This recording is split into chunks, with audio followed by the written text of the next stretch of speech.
नमस्कार, Byju's IAS Hindi platform पे आपका स्वागत है। आज हम लोग 29 सितंबर 2021 के द हिंदू समाचार पत्र का विश्लेषण करेंगे। तो आइए सबसे पहले देखते हैं आज के सत्र का जो महत्वपूर्ण शीर्षक हैं। पहला है वामपंथी उग्रवाद से संबंधित हिंसा और इसके भौगोलिक प्रसार में कमी आई हुई है। तो इस तरह से आप देख सकते हैं कि जो नक्सलवाद है, उग्रवाद यानी वामपंथी उग्रवाद नक्सलवाद का ही रूप है। भारत में इसे नक्सलवाद कहा जाता है। तो इसके प्रसार में कमी देखी गई है। जहां पर 96 जिलों में इसका प्रसार था, अब 41 जिलों में सिमट कर रह गया है। लेकिन क्या यहीं पर यह यात्रा रुक जाती है? तो इन सब की बात हम करेंगे। इसमें नक्सलवाद है क्या, इसके पीछे कारण क्या हैं, इसके समाधान के लिए सरकार ने क्या पहल की है और इसमें इसके समाधान में आने वाली चुनौतियों और इसके आगे की राह की भी चर्चा करेंगे। दूसरा महत्वपूर्ण है कानून शासन और खुशी के बीच संबंध। तो इसमें जो खुशहाली रिपोर्ट आई है उसके बारे में चर्चा करेंगे कि भारत कहाँ पर है, यानी यह इंडेक्स पर आधारित है खबर। तीसरी है नौकरशाही की डिजिटल चुनौती।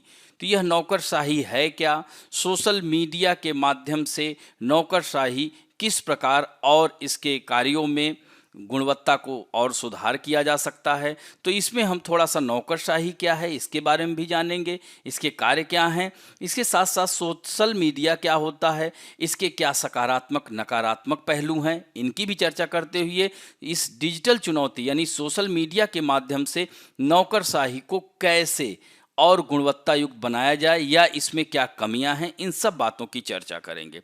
इसके बाद बहुत ही महत्वपूर्ण टॉपिक है अदालतों में लंबित मामलों की समस्या।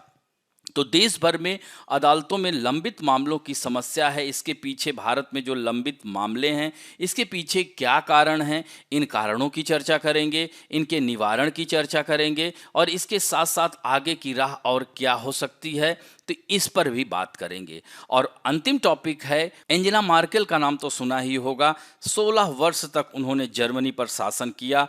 अब उनके युग के बाद जर्मनी का भविष्य क्या होगा, भारत के साथ साथ जो अगला आने वाला चांसलर होगा वह भारत के साथ साथ वैश्विक देशों के साथ कैसे सामंजस्य स्थापित करेगा, जर्मनी का क्या भविष्य होगा, भारत और जर्मनी के बीच संबंधों की भी हम चर्चा करेंगे। और अंतिम में मुख्य परीक्षा हेतु अभ्यास प्रश्न भी करेंगे, जिसमें हम बताएंगे कि कैसे प्रश्न को लिखा जाए और आप लोग लिख करके जरूर चेक कराइए। अब बढ़ते हैं। तो आज का पहला टॉपिक है, यह जो है पेज नंबर 6 पे संपादकीय पृष्ठ पर दिया गया है। इसको सोशल इश्यूज के अंतर्गत डाल सकते हैं। तो इसमें जो यह शीर्षक है कि वामपंथी उग्रवाद से संबंधित हिंसा और इसके भौगोलिक प्रसार में कमी देखने को मिल रही है। लेकिन यह कमी, अब यहीं पर देखिए पॉइंट एक और दिया है कि उग्रवाद कमजोर तो हुआ है लेकिन चुनिंदा क्षेत्रों में इसकी ताकत कम अभी नहीं हुई है। तो इस पर भी चर्चा करना बहुत आवश्यक है। तो थोड़ा सा विवरण देख लेते हैं इससे संबंधित। तो गृह मंत्रालय द्वारा आंकड़ों के अनुसार देश में वामपंथी उग्रवाद द्वारा प्रायोजित हिंसा और इसके प्रभाव के भौगोलिक प्रसार में लगातार कमी देखी जा रही है। चूंकि 2010 में 10 राज्यों के 96 जिलों से घटकर अब 41 जिला हो गया है। तो इस तरह से संख्या में गिरावट आई है। 2009 में 2258 घटनाओं से घटकर 31 अगस्त तक 349 घटनाओं पर रुक गई है, यानी वर्तमान में। तो इस अवधि के दौरान मौतों की संख्या भी 908 से घटकर 110 हो गई है। तो यह जो है 31 अगस्त वर्तमान 2021 तक की बात की जा रही है। तो नक्सलवाद है क्या? तो नक्सलवाद महत्वपूर्ण रूप से यह समझ सकते हैं कि हमारे देश के ही लोग हैं, वह मार्ग से भटक चुके हैं। 1967 में पश्चिम बंगाल में दार्जिलिंग जिले के नक्सलबाड़ी गांव से यह शुरू हुआ था। इसलिए इस उग्रवादी आंदोलन को नक्सलवाद के नाम से जाना जाता है।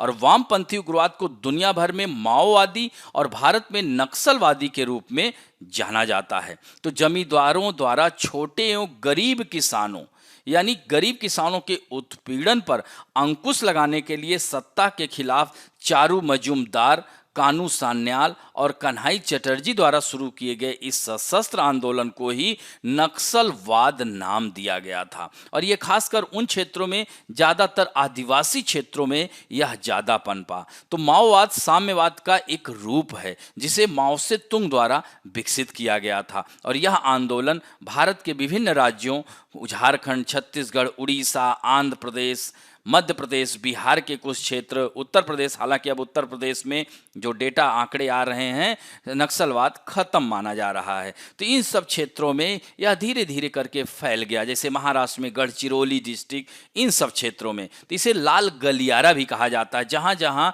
नक्सलवाद है उसे रेड कॉरिडोर भी कहा जाता है। तो इसके पीछे कारण क्या है?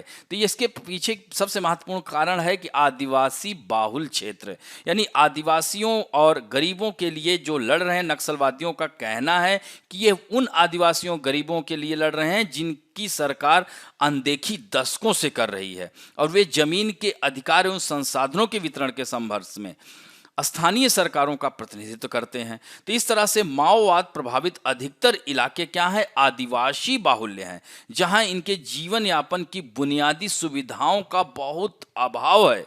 और यही कारण है, यह बुनियादी सुविधाएं उपलब्ध नहीं होने के कारण इन इलाकों की जो प्राकृतिक संपदा में दोहन तो हो रहा है, लेकिन वह दोहन किसके द्वारा हो रहा है? सार्वजनिक और निजी क्षेत्र की कंपनियों के द्वारा, मतलब कह सकते हैं सशक्त वर्ग के द्वारा। और यही कारण है कि यहाँ पर यह आंदोलन उठा।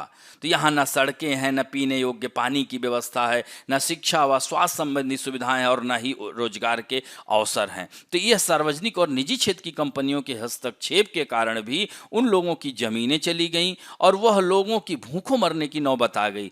ऐसे में लोगों ने क्रांति कर दी। और अगला महत्वपूर्ण कारण आर्थिक कारण भी बहुत है।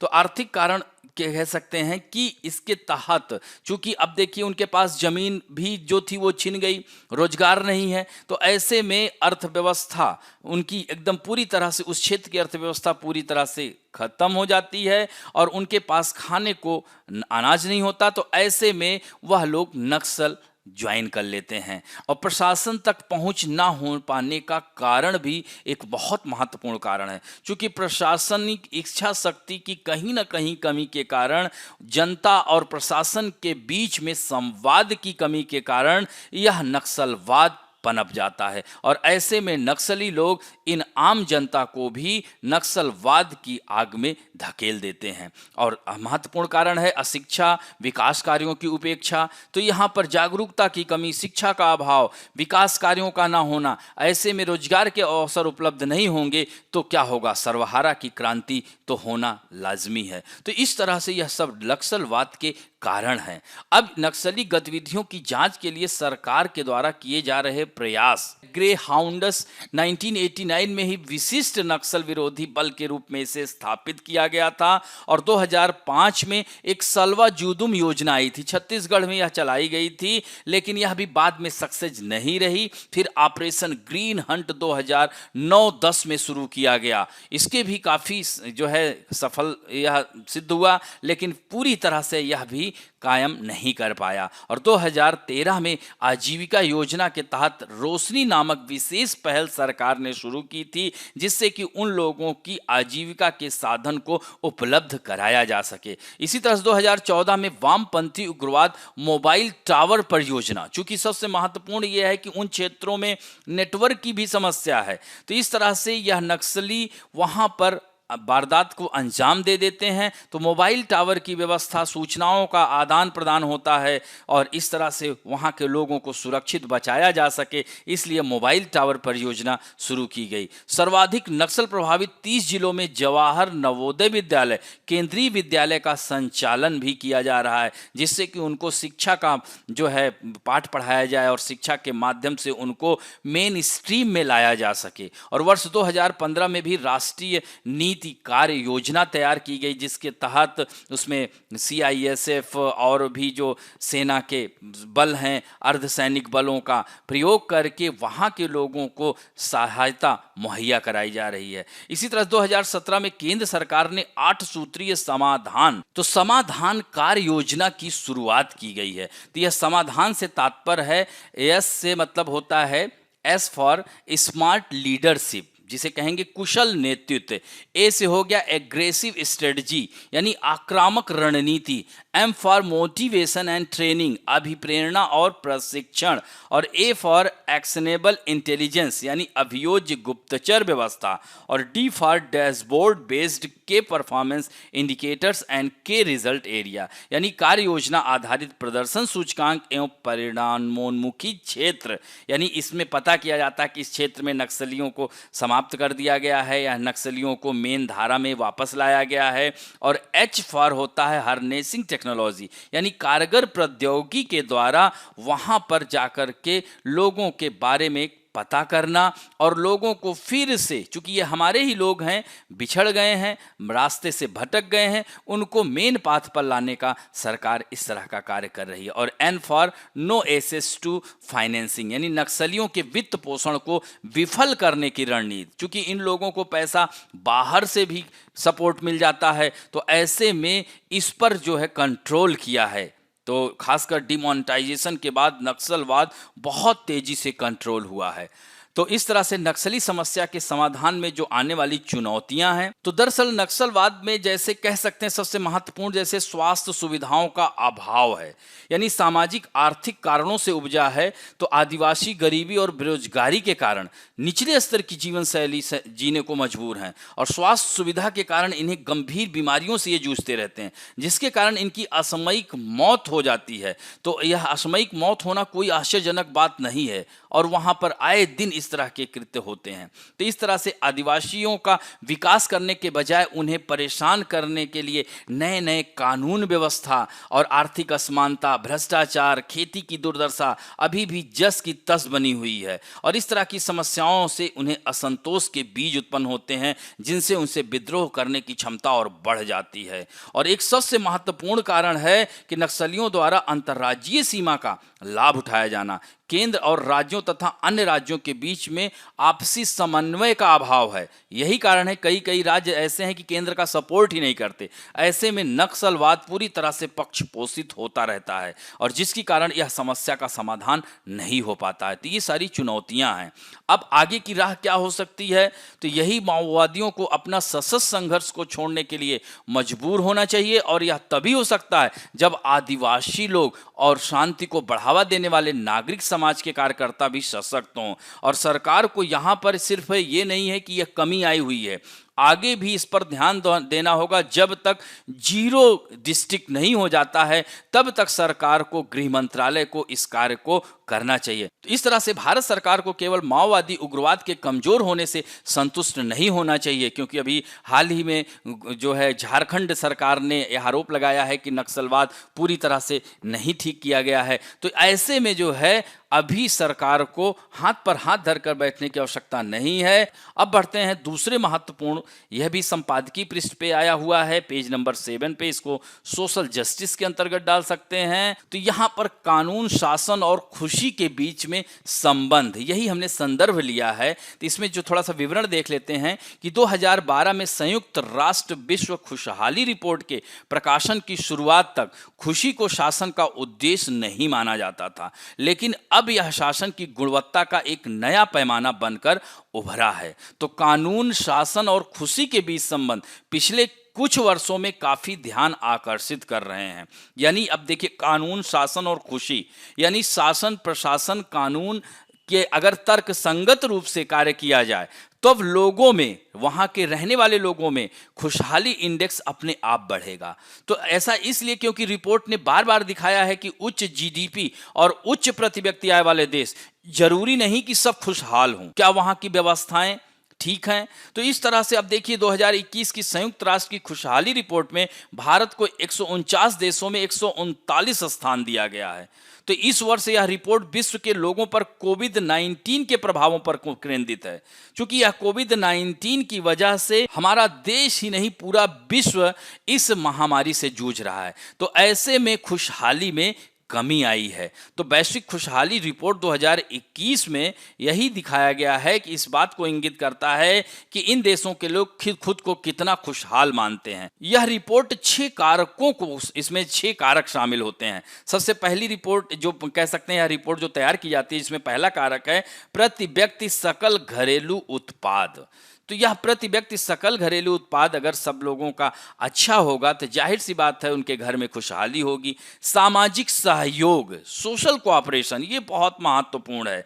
तो यह दूसरा कारक है। इसके ही इन्हीं मानदंडों के आधार पर यह वैश्विक खुशहाली रिपोर्ट तैयार की जाती है। फिर जन्म के समय स्वस्थ जीवन प्रत्याशा, जैसे जन्म के समय बहुत सारे बच्चों की मृत्यु हो जाती है, तो ऐसे में माँ भी जो है मातृत्व मृत्यु भी हो जाती है, तो यह भी बहुत महत्वपूर्ण हो जाती है कि जन्म के समय स्वस्थ जीवन प्रत्याशा, यह कारक के द्वारा ही यह रिपोर्ट तैयार की जाती है। और जीवन में विकल्प चुनने की स्वतंत्रता, यानी आप विकल्प चुनने के लिए स्वतंत्र हैं तो खुशहाल हैं। अब पता है आपके पास आप विकल्पहीन हैं तो कहां से खुश रहेंगे। और पांचवा है उदारता।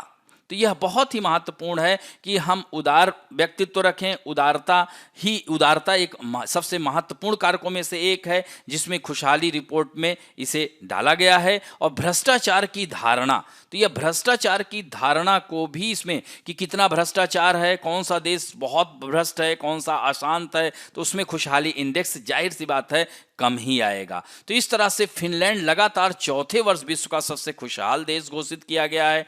फिनलैंड के बाद आइसलैंड, डेनमार्क, यह सब देश। और इस तरह से विश्व न्याय रिपोर्ट में भी भारत का जो कानून रैंक था 69 था।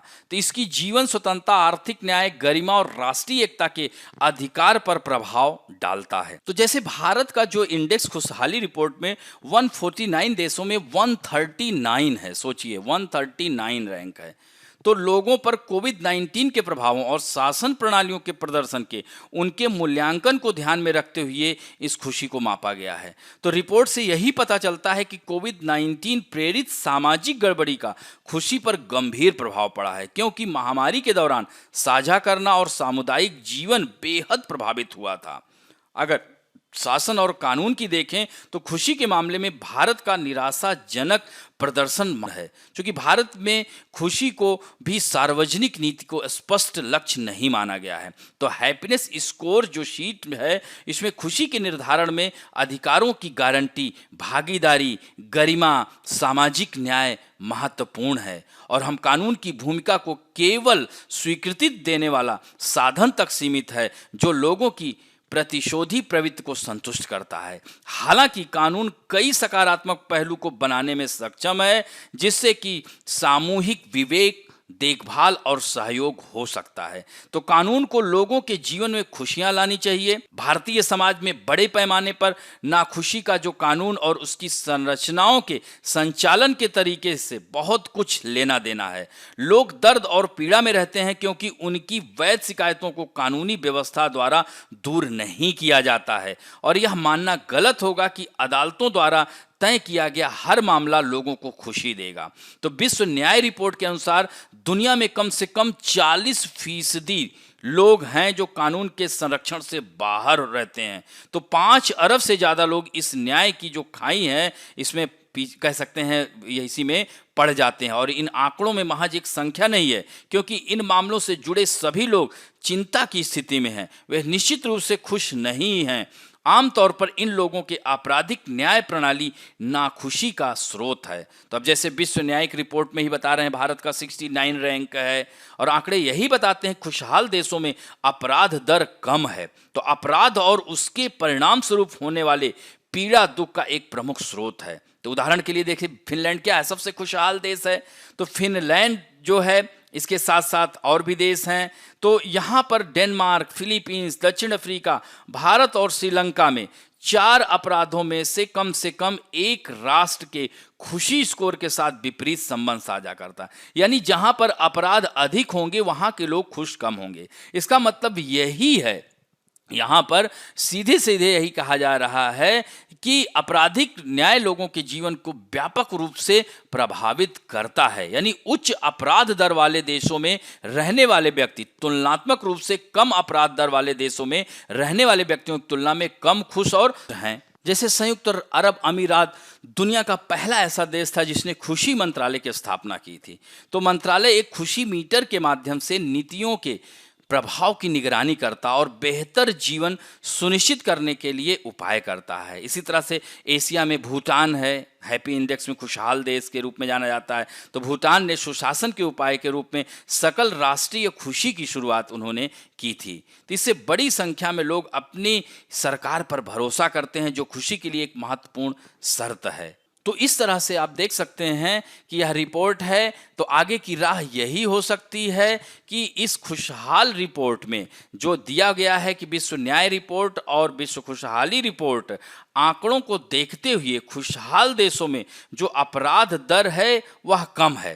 तो इस तरह से जो खुशहाल देश हैं उन्हीं को देखते हुए अन्य विकासशील देश जो खुशहाल रैंकिंग में पीछे हैं उनको भी यही कार्य करना होगा। यानी कानून शासन की व्यवस्था, शिक्षा, रोजगार, जीवन प्रत्याशा, उदारता, सामाजिक सहयोग, इन सब को आगे बढ़ाना होगा, तभी इस इंडेक्स में अच्छा स्थान प्राप्त कर सकते हैं। अब बढ़ते हैं दोस्तों, तीसरी महत्वपूर्ण है, यह भी पेज नंबर 7 पे संपादकीय पृष्ठ पे आया हुआ है। इसको हम इथिक्स जीएस के 4th पेपर में डाल सकते हैं। ब्यूरोक्रेसीज डिजिटल चैलेंज, यानी नौकरशाही की डिजिटल चुनौती।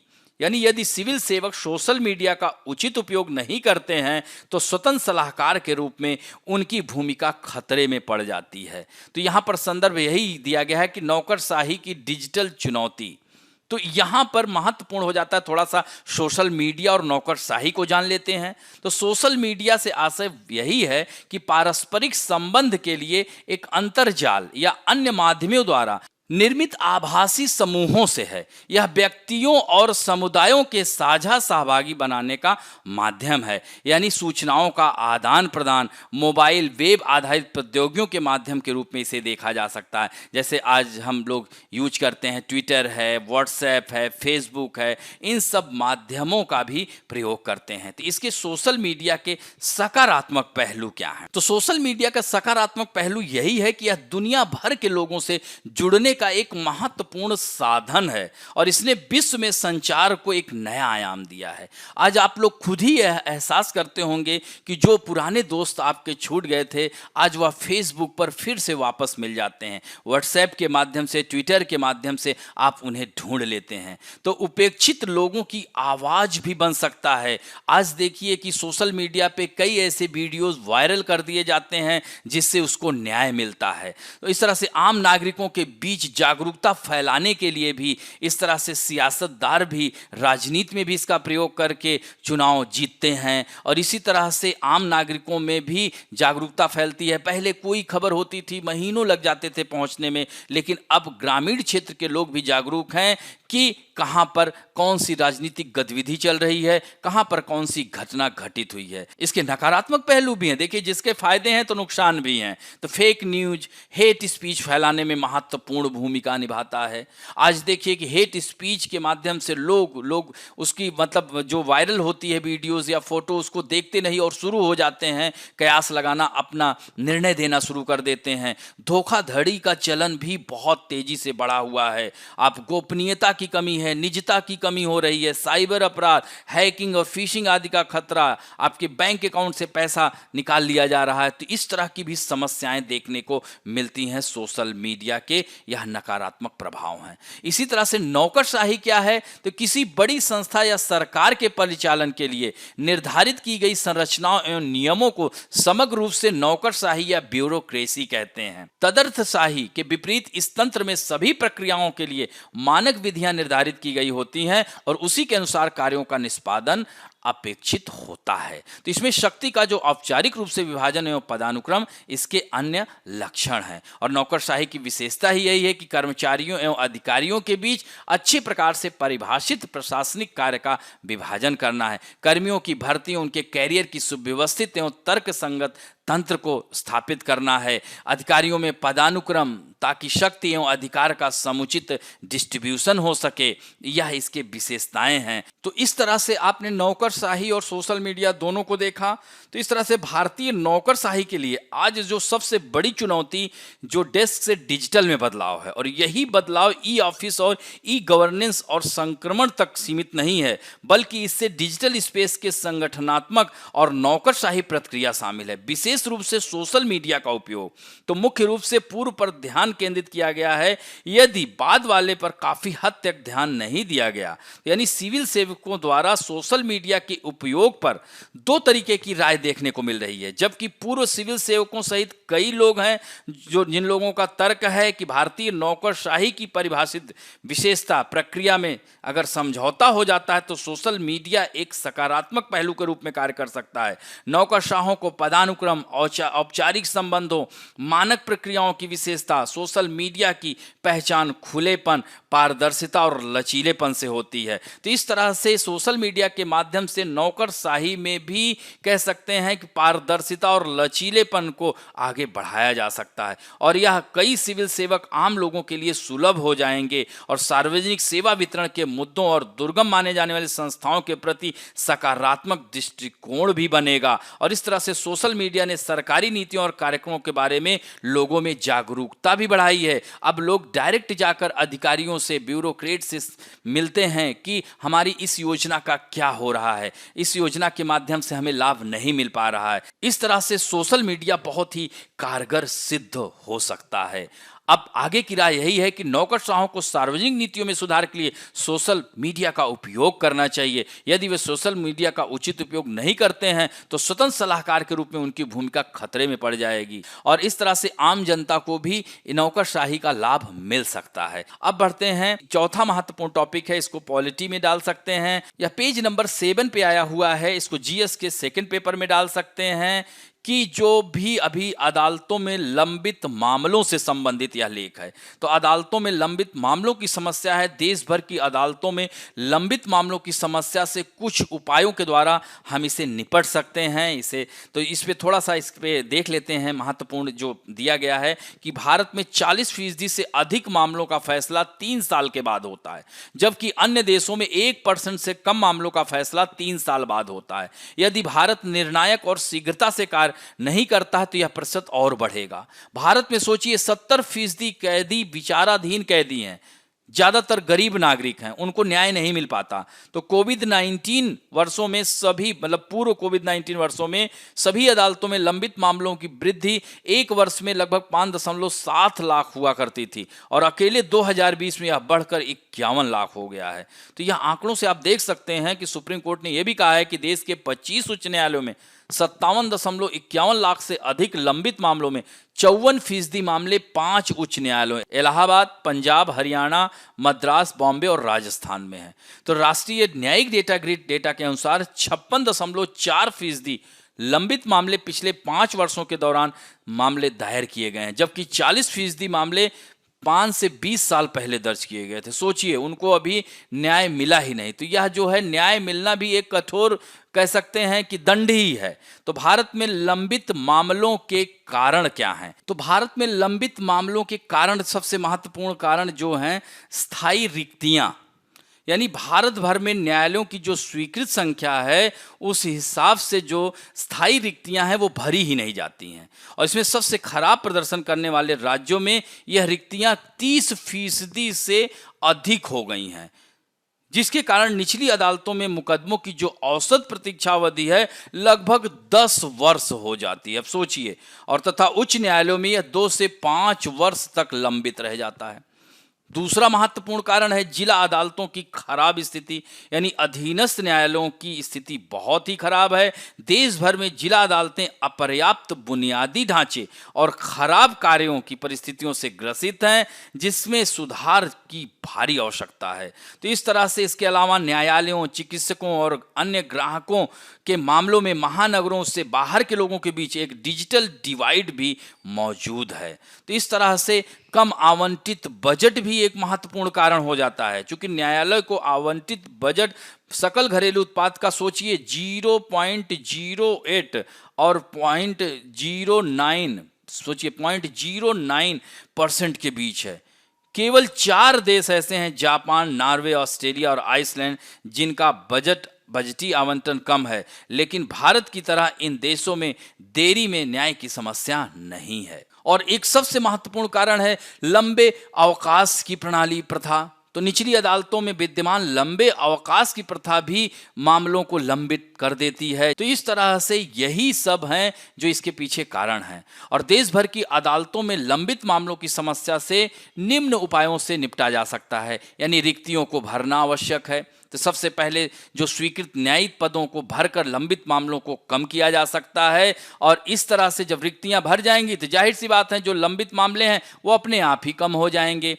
तकनीक के इस्तेमाल से काम में सुधार लाना आवश्यक हो गया है। तो सुप्रीम कोर्ट की जो ई समिति 2005 से ही अस्तित्व में है, तो इसमें 3 बकाया सिफारिशें की हैं जिनका पालन नहीं किया जा रहा है। पहला है कंप्यूटर एल्गोरिदम को न्यायाधीशों को दिए गए केवल 5% ओवरराइड के साथ केस लिस्टिंग, केस आवंटन और स्थगन पर निर्णय लेना चाहिए। और केस लिस्टिंग में फर्स्ट इन फर्स्ट आउट को मुख्य वेटेज दिया जाना चाहिए। इससे लंबित मामलों का भार कम होगा। दूसरा है अदालतों को ई फाइलिंग पर ध्यान देना चाहिए। यानी ई समिति के विस्तृत एसओपी बनाया है कि कैसे याचिकाएं और हलफनामे दायर किए जा सकते हैं। फीस का भुगतान बिना वकीलों या वादियों के, अदालतों या कागज का उपयोग किए बिना इलेक्ट्रॉनिक रूप से किया जा सकता है। इसे पूरी गंभीरता से लागू किया जाना चाहिए। इससे सालाना लगभग 3 लाख कह सकते हैं केस, जो पेंडिंग केस हैं, वह निपट जाएंगे। और तीसरा महत्वपूर्ण है आभासी सुनवाई पर ध्यान केंद्रित किया जाना चाहिए। कोविड-19 ने अदालतों को आभासी सुनवाई अपनाने के लिए प्रेरित किया है। आभासी सुनवाई केवल कुछ मामलों में आयोजित की गई थी, जबकि अधिकांश में शारीरिक सुनवाई की गई थी। तो इस तरह से हाइब्रिड वर्चुअल हियरिंग मॉडल को अगर नहीं अपनाया गया तो 2022 में मामलों के बैकलॉग 5 करोड़ को पार कर सकता है। तो इस तरह से वर्तमान समय में भारतीय न्यायपालिका को समग्र और यथार्थवादी दृष्टिकोण अपनाने की आवश्यकता है। और यदि यह सब किया जाता है तो भारत की न्याय प्रणाली दुनिया के 10 शीर्ष देशों में शुमार हो सकती है। और यह परिवर्तन भारत को अंतर्राष्ट्रीय निवेश के लिए पसंदीदा राष्ट्र बना देंगे और नागरिकों के त्वरित न्याय के मौलिक अधिकार को भी पूरा करेंगे। अब बढ़ते हैं अंतिम खबर की ओर। पेज नंबर 6 पे आई हुई है जीएस के सेकंड पेपर। इसको इंटरनेशनल रिलेशन से डाल सकते हैं। दोस्तों, जैसा कि इसमें चित्र में दिख रहा है, एंजेला मर्केल, अब इनका युग समाप्त हो रहा है। अब इनके बाद नए चांसलर आएंगे। तो मर्केल युग के बाद जर्मनी का भविष्य क्या होगा? तो जो नया चांसलर आएगा, भारत और दुनिया के साथ एक स्थायी भविष्य के लिए वैश्विक सहयोग नीतियों को सक्षम उसे बनाना होगा। तो पिछले 16 वर्षों से जर्मनी की चांसलर के रूप में एंजेला मर्केल का युग समाप्त हो रहा है, जबकि कई वैश्विक संकटों की लड़ाई अपने चरम पर है। चाहे वह जलवायु परिवर्तन की बात हो, चाहे पेरिस जल समझौते की बात हो, चाहे ग्लोबल वार्मिंग की बात हो, इन सब में जर्मनी आगे खड़ा है। तो ऐसे में इन संकटों से निपटने के लिए आगे जर्मनी का क्या ब्लूप्रिंट होगा? तो जर्मनी जलवायु परिवर्तन सहित वैश्विक चुनौतियों के खिलाफ लड़ाई में एक महत्वपूर्ण अंतर्राष्ट्रीय एजेंट के रूप में अपनी भूमिका को कैसे परिभाषित करेगा? सतत विकास को कैसे बढ़ावा देगा 2030 के एजेंडे को? इसके साथ साथ थोड़ा सा भारत और जर्मनी के संबंध की चर्चा कर लेते हैं। तो अगर भारत जर्मनी के बीच देखा जाए तो दोनों देशों के संबंधों की 70वीं वर्षगांठ मना रहे हैं भारत और जर्मनी। यानी पिछले 1 दशक में भारत का भरोसेमंद साझीदार बनकर उभरा है। तो यूरोपीय देशों की अगर बात किया जाए तो जर्मनी भारत के सबसे करीबी देशों में से एक है। और इसका सबसे ज्यादा श्रेय अगर किसी को जाता है तो एंजेला मर्केल को जाता है, क्योंकि लगातार चांसलर बने रहने की वजह से भारत के साथ उन्होंने लगातार संवाद किया। यही कारण है चूंकि अब वह पद छोड़ने जा रही हैं। 26 सितंबर को ही इलेक्शन हुआ है। तो 2021 में अब यानी सितंबर 2021 के आखिर में भारत को जर्मनी के नए नेतृत्व के साथ संवाद करने का अवसर मिलेगा। अगर भारत और जर्मनी के बीच अब तक हुए संवाद से जो बड़े विचार उत्पन्न हुए हैं उन्हें सफलता से अगर लागू किया जाए तो हो सकता है कि जर्मनी और भारत की साझेदारी और भी व्यापक रिश्ते गहराई भरे हो सकते हैं। पिछले कुछ वर्षों के दौरान भारत और जर्मनी के रिश्तों में कई नए विचार उभर कर सामने आए हैं। इसकी मुख्य वजह रही है भारत और जर्मनी के बीच अंतर सरकारी सलाह व्यवस्था। तो इसकी जो मुख्य वजह यह रहा है। तो यह बड़े साझा आयोगों की तरह होती है, लेकिन इसके शीर्ष स्तर जर्मनी के चांसलर और भारत के प्रधानमंत्री के बीच संवाद होता है। और इस सलाह मशविरे में दोनों देश, कई मंत्रालय शामिल होते हैं दोनों देशों के, और इस संवाद की निरंतरता और सघनता को बनाए रखा गया है। और दोनों देशों की सरकारों के बीच यह सीधा संवाद 2011 से शुरू किया गया था। और इसी के क्रम में हाई स्पीड रेलवे के क्षेत्र में भी सहयोग भारत और जर्मनी के बीच यह 2015 से यह चर्चा होती आ रही है। हाई स्पीड रेलवे में भारत की दिलचस्पी की शुरुआत जापान के साथ साझेदारी से हुई थी, जब मुंबई और अहमदाबाद के बीच बुलेट ट्रेन शिनकानसेन की परियोजना को लेकर समझौता हुआ था। तो जर्मनी ने भी भारत के सामने ऐसा ही प्रस्ताव रखा था। तो पिछले 5 वर्षों के दौरान जर्मनी ने भारतीय रेलवे के साथ मिलकर चेन्नई, बेंगलुरु, मैसूर के बीच हाई स्पीड रेलवे चलाने की संभावनाओं को तलाशने का काम किया है। तो यह जो है दूसरा महत्वपूर्ण है, एशिया में रणनीतिक वित्तीय मदद की पहल में स्पष्टीकरण की आवश्यकता। यानी यह कार्य तो एंजेला मार्केल शुरू करके गई थी, अब आगे के चांसलर को भी इस पर ध्यान देना होगा। क्योंकि 2016 में ही घोषित एशिया रणनीतिक वित्तीय मदद की पहल का मोटे तौर पर चीन के बिल्ट एंड रोड इनिशिएटिव और एशियाई इंफ्रास्ट्रक्चर इन्वेस्टमेंट बैंक से प्रतिद्वंदिता करने का था, लेकिन असली मकसद भारत में जापान से मुकाबला करना था। एक सबसे महत्वपूर्ण यह बिंदु है। तो इस प्रस्ताव का विकास एंजेला मार्केल के ऑफिस, जर्मनी के अर्थ मंत्रालय और KfW विकास बैंक ने मिलकर किया था। तो इस कदम के पीछे मुख्य विचार से यह था कि जर्मनी को टिकाऊ विकास के नजरिए से मूलभूत ढांचे के विकास और संपर्क बढ़ाने से जुड़े प्रोजेक्ट में अपने विकास संबंधी सहयोग को बढ़ाना चाहिए। उच्च तकनीक की साझेदारी के समूह में नई जान फूंकना। तो यह प्रस्ताव भी 2013 में पहली बार लागू किया गया था। तो इसमें भारत और जर्मनी के रिश्तों में यह नई ऊंचाई पर ले जाने का यह एक अनूठा आइडिया कि उच्च तकनीक की साझेदारी के समूह की गठन करना, और यह 2013 में पहली बार लागू किया गया था। और यह फैसला काफी सोच विचार के बाद उठाया गया। इसे विदेश विभाग के द्विपक्षीय विचार विमर्श से अलग करके तैयार किया गया था। और इस व्यवस्था का मकसद यह था कि जर्मनी में ऐसी तकनीकों की पहचान की जाए जिनसे भविष्य में सहयोग के क्षेत्र का निर्धारण हो सके और जिनकी मदद से भारत के साथ और नजदीकी सहयोग किया जा सके, और जर्मनी को रक्षा साझीदार के तौर पर आकर्षित करना यह भी महत्वपूर्ण है। तो उच्च तकनीक साझेदारी समूह और एशिया में रणनीतिक निवेश, ये दोनों ही ऐसी व्यवस्थाएं हैं जो जर्मनी और भारत के संबंधों के सबसे कह सकते हैं मददगार सिद्ध हो सकते हैं। और यह विचार है कि जर्मनी को एक भरोसेमंद रक्षा उद्योग साझेदार बनाना, और जर्मनी की जो है पनडुब्बियां भारत के पास हैं ही। अब जर्मनी भारत की नौसेना की जरूरत के लिए 6 API पनडुब्बी उपलब्ध कराने के लिए भी उत्सुक है। तो इस तरह से रक्षा उत्पादन के क्षेत्र में भारत के साथ सहयोग बढ़ाने में प्रयासों की अगुवाई जर्मनी की कंपनी थीसेनक्रूप मरीन सिस्टम कर रही है। और जर्मनी की सरकार आमतौर पर कारोबारी प्रयासों से खुद को अलग ही रखती है। तो यह भी महत्वपूर्ण है। तो इस तरह से आगे की राह यही हो सकती है कि मार्केल युग के बाद जर्मनी को चांसलर के कार्यालय में बुद्धिमान नेतृत्व की आवश्यकता है, जो युवा पीढ़ियों और दुनिया भर में अपना ध्यान केंद्रित करे, भारत और दुनिया के साथ एक स्थायी भविष्य के लिए वैश्विक सहयोग नीतियों की तात्कालिकता को पहचाने और कैबिनेट टेबल पर उनका समर्थन करे। अब बढ़ते हैं मुख्य परीक्षा अभ्यास प्रश्न। इसमें 2 प्रश्नों को लिया है। पहला प्रश्न है, क्या सिविल सेवकों की विमुखता के सिद्धांत को छोड़कर सोशल मीडिया पर सक्रिय रूप से जुड़ना चाहिए? समालोचनात्मक जांच करें।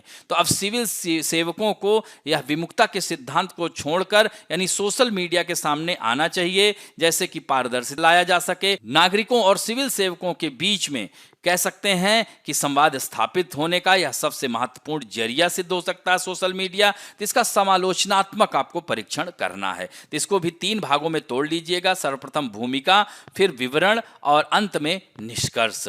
और पिछले कुछ वर्षों में नक्सली गतिविधियों में लगातार गिरावट देखी गई है, लेकिन चुनिंदा क्षेत्रों में उनकी ताकत कम नहीं हुई है। तो आगे की राह पर चर्चा करें। कि कहने का मतलब यह है कि सरकार को हाथ पे हाथ रखकर नहीं बैठना है, आगे भी इस पर लगातार प्रयास करना है, जिससे कि इन गतिविधियों को पूरी तरह से समाप्त किया जा सके। तो इसे भी 3 भागों में आप तोड़ लीजिएगा। थोड़ा-सा नक्सलवाद क्या है, ये नक्सलवाद के कारण क्या हैं, इनके पीछे चुनौतियाँ क्या हैं, इन बातों को भी थोड़ा-सा बताते हुए आगे की राह पर चर्चा करना कि कैसे इससे निपटा जा सके। तो इस तरह से आशा करता हूँ कि आज का भी वीडियो आप लोगों को अच्छा लगेगा, और अच्छा लगे तो प्लीज़ लाइक, शेयर, सब्सक्राइब और बेल आइकन दबाना ना भूलें। धन्यवाद।